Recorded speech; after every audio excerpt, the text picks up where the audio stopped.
The King and the Tree Goddess. Before you read, we see many plants and trees around us. Can you name few trees which are worshipped during festivals? Why do you think we do so? Let us read this story about a tree goddess who lived in a deodar tree and try to find out why we need to respect nature. राजा और वृक्ष देवी पढ़ने से पहले हमारे चारों ओर कई पौधे और पेड़ हैं।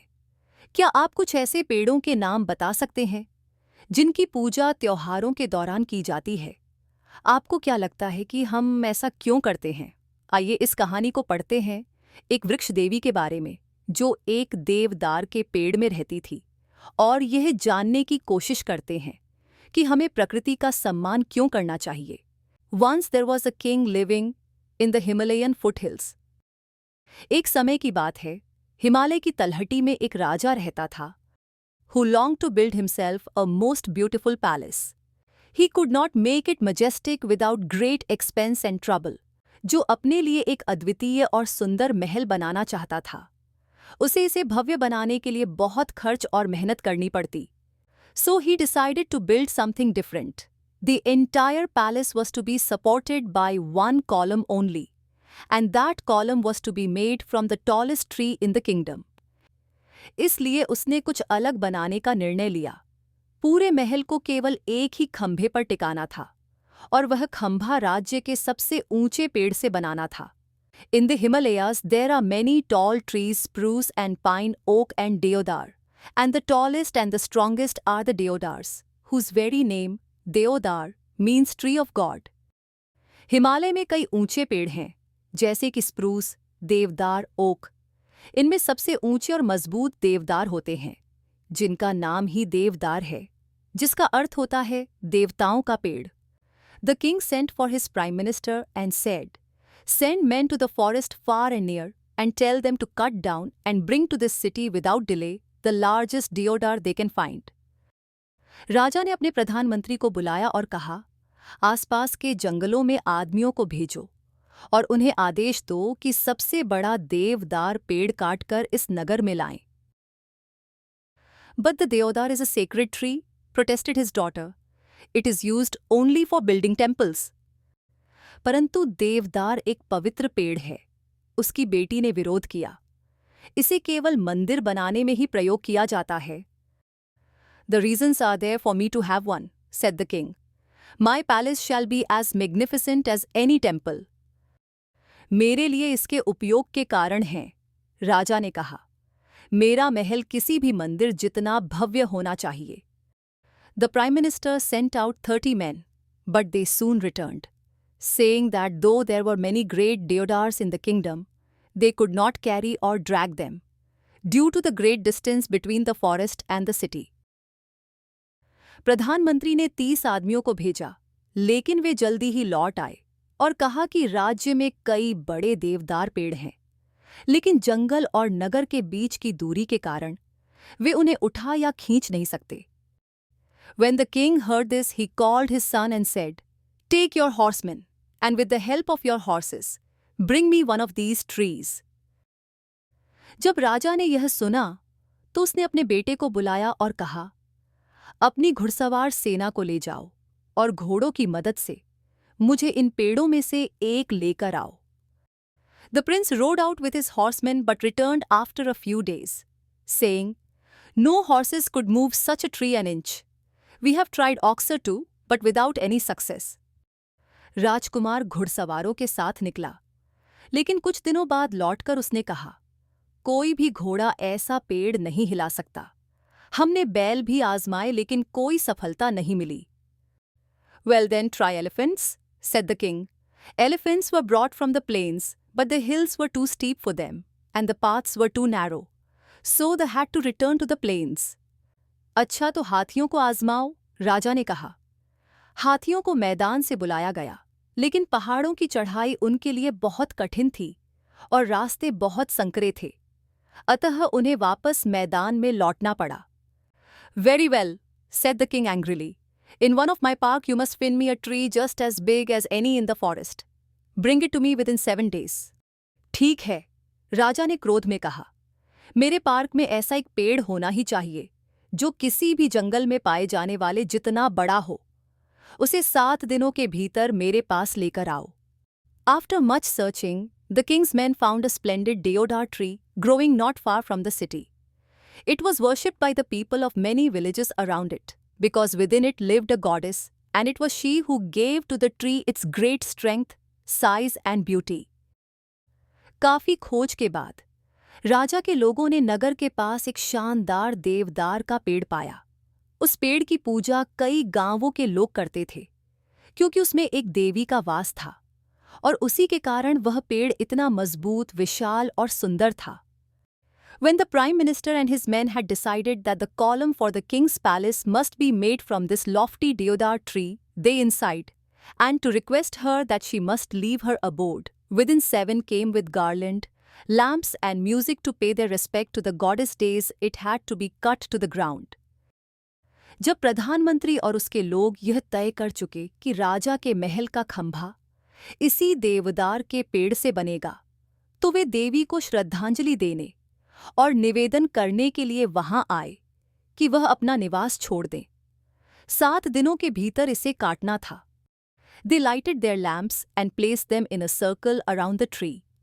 They hung their garlands upon the branches and tied nosegays among the leaves. Then joining hands, some danced and others sang. उन्होंने दीप जलाए और उन्हें वृक्ष के चारों ओर रखा। उन्होंने शाखाओं पर मालाएं टांग दीं और पत्तों में फूलों की लड़ियां बांध दीं। फिर सबने हाथ जोड़े, कुछ नृत्य करने लगे और बाकी गाने लगे। The tree goddess heard and understood what was about to happen. She remained quiet as a resting breeze for a few moments, and all her leaves began to whisper, and topmost branch bowed. The men went away satisfied that she had heard and understood. वृक्ष देवी ने सुना और समझ गई कि क्या होने वाला है। वह कुछ क्षणों के लिए शांत हो गई और उसके सभी पत्ते हल्की सरसराहट करने लगे और सबसे ऊपरी शाखा झुक गई। लोगों को यह देखकर संतोष हुआ कि उसने सुना और समझा। That night when the king was asleep, a glorious figure draped in shining green foliage appeared to him and spoke in a voice that was like the rustle of autumn leaves. I am the goddess of the deodar tree, great king. Your men have told me that you intend to cut me down. I have come to beg you to change your mind. उस रात जब राजा सो रहा था, हरी पत्तियों में लिपटी एक दिव्य आकृति उसके सपने में प्रकट हुई और शरद ऋतु के पत्तों की सरसराहट जैसी आवाज में बोली, हे महान राजा, मैं देवदार वृक्ष की देवी हूँ। आपके लोगों ने मुझे बताया कि आप मुझे काटने का इरादा रखते हैं। मैं आपसे विनती करने आई हूँ कि कृपया अपना मन बदल लें। No, my mind is made up, answered the king in his dream. Yours is the only tree in my park strong enough to support by itself a palace, and therefore I must have it. नहीं, मेरा मन बना हुआ है, राजा ने अपने सपने में जवाब दिया। मेरे पार्क में सिर्फ तुम्हारा पेड़ ही इतना मजबूत है कि अकेले एक महल को सहारा दे सके, और इसलिए मुझे इसकी आवश्यकता है। But consider, O king, for hundreds of years I have been worshipped by the people of all the villages in your kingdom, and nothing but good has gone out from me to them. The birds nest in me, men rest under my shade, and wild creatures play around me. I bind the earth with my strong roots. Children play at my feet, and women returning from the fields seek refuge in my coolness. लेकिन विचार करें, हे राजा, सैकड़ों वर्षों से मुझे आपके राज्य के सभी गांवों के लोगों द्वारा पूजा जाता रहा है, और मुझसे केवल अच्छाई ही उन तक पहुंची है। पक्षी मुझ पर घोंसला बनाते हैं, लोग मेरी छाया में विश्राम करते हैं, और जंगली जीव मेरे चारों ओर खेलते हैं। मेरी मजबूत जड़ों से धरती बंधी रहती है। बच्चे मेरे नीचे खेलते हैं, और खेतों से लौटती महिलाएं मेरी ठंडक में शरण लेती हैं। All true enough, good tree goddess, said the king, but all the same I cannot spare you. My mind is made up and cannot be shaken. सही है, हे वृक्ष देवी, राजा ने कहा, लेकिन फिर भी मैं तुम्हें नहीं छोड़ सकता। मेरा मन पक्का है और इसे बदला नहीं जा सकता। The tree goddess spoke in tones of great sorrow. Then, mighty king, grant me one last request. Please cut me in 3 parts. First my head, with its crown of waving greenery. Next my middle, with its 100 strong arms and hands. At last my base, which bears the heaviest and knottiest of my limbs upon it. वृक्ष देवी ने बड़े दुख भरे स्वर में कहा, तो हे महान राजा, मुझे अंतिम इच्छा की अनुमति दें। कृपया मुझे 3 भागों में काटें। पहले मेरा सिर, जिसकी लहराती हरियाली मेरी शोभा है, फिर मेरा मध्य भाग, जिसमें मेरी सैकड़ों मजबूत शाखाएं हैं, और अंत में मेरा आधार, जिस पर मेरे सबसे भारी और गांठदार अंग हैं। This is a strange request, said the king. I have never before heard of someone who wished to suffer the death stroke thrice. Why not suffer it once and have done with it? ये एक अजीब अनुरोध है, राजा ने कहा। मैंने पहले कभी किसी को यह नहीं सुना जो 3 बार मृत्यु का सामना करना चाहता हो। एक बार में इसे सहन क्यों नहीं कर लिया जाए? The reason is plain, said the tree goddess. Dozens of young deodar trees have sprung from me. If you cut me with one mighty stroke, my weight would certainly crush all my children to death.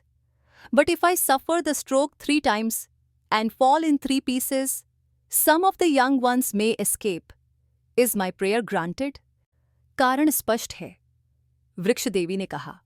मेरे से दर्जनों छोटे देवदार के पेड़ उग आए हैं। अगर आप मुझे एक ही झटके में काट देंगे तो मेरा वजन मेरे सभी बच्चों को कुचल देगा। लेकिन अगर मैं 3 बार चोट सहन करूं और 3 हिस्सों में गिरूं तो कुछ छोटे पेड़ बच सकते हैं। क्या मेरी प्रार्थना स्वीकार है? Indeed it is, said the astonished king, as the tree goddess faded from his vision. निस्संदेह है, राजा ने कहा, और वृक्ष देवी उसकी दृष्टि से अदृश्य हो गई। The next morning, the king called his children and his ministers and his foresters to him and told them that he had changed his mind and that the column for the new palace should be built of stone, not wood.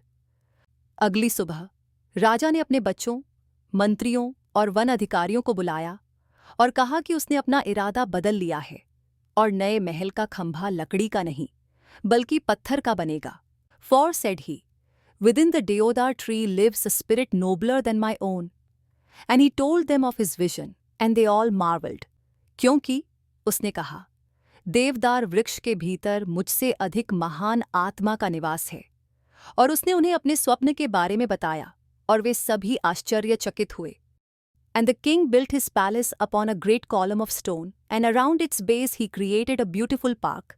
And the children of the city and the king built his palace upon a great column of stone, and around its base he created a beautiful park. और राजा ने अपने महल को एक विशाल पत्थर के खंभे पर बनवाया और उसके आधार के चारों ओर एक सुंदर पार्क बनाया। And the children of the city and the many beautiful flowers and trees that had been planted on all sides. Surrounding villages flocked to the garden to sit on the grass and enjoy. जिसमें शहर और आसपास के गांवों के बच्चे घास पर बैठकर आनंद लेते थे। Taking the example of the king, no one built their houses of wood anymore. The houses were made of stone, and the great deodars were able to spread freely through the forests. राजा के उदाहरण से प्रेरित होकर किसी ने भी लकड़ी से अपने घर नहीं बनाए। मकान पत्थर के बनने लगे और महान देवदार स्वतंत्रता से जंगलों में फैलने लगे। About the author Ruskin Bond is an award-winning Indian author of British descent. He has written over 500 short stories, especially for children, like Angry River, The Blue Umbrella, Ghost Trouble. लेखक के बारे में रस्किन बॉन्ड एक पुरस्कार विजेता भारतीय लेखक हैं जो ब्रिटिश मूल के हैं। उन्होंने बच्चों के लिए 500 से अधिक कहानियां लिखी हैं, जैसे angry river, the blue umbrella, ghost trouble.